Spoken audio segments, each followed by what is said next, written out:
Hi guys, Jay Nelson here once again. A quick one today. I don't know if the angle's a bit weird, but they announced the new guidelines for getting permanent residency in Japan, and I just wanted to talk a little bit about it.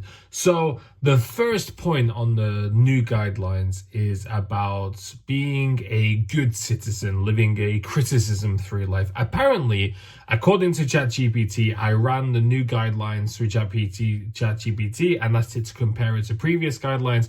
Apparently those were in the guidelines before. Some significant changes were, and I'm sorry if this video is quick, I'm trying to get it recorded within the next 4.5 minutes, but the significant changes were that there is more emphasis on actually paying your social premiums, your health insurance and your pension, as well as your taxes, of course.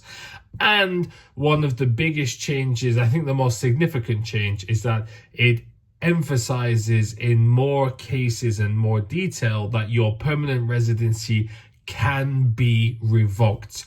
What is interesting is that it doesn't actually mention anything about Japanese language requirement, which they did discuss in Parliament a few times. Maybe that will come in a future update.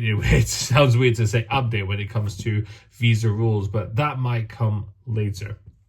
To be honest, these changes don't seem massively unfair. Of course, the price changes are coming, which are going to be big. Again, I don't think it's a massive problem if the permanent residency visa costs a lot of money, because you are going to be living in Japan permanently. The assumption is that anyway, that it should cost a lot to get that visa, but then it's done after that. There were rumblings that you would need a 5-year visa, but apparently these new requirements do state that 3 is still the standard. Whether that changes to 5 in the future, I'm not 100% sure.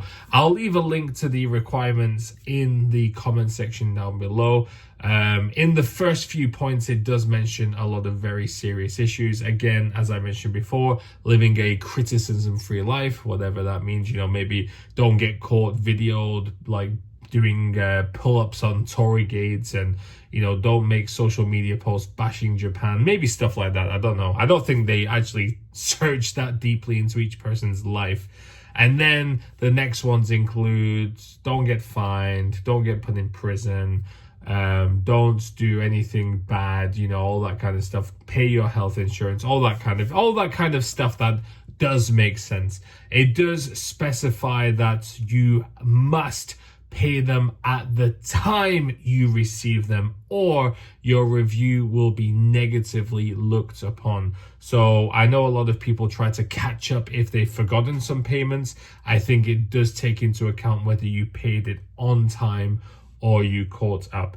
But let me know if you think maybe I missed some of the bigger changes. Please let me know. I did quickly run it through oh my god, I can't speak. I did quickly run it through ChatGPT, as I said, just to pick up some of the big changes, and it actually didn't really come with much. So I guess things are not going to change too much yet, although they might in the future.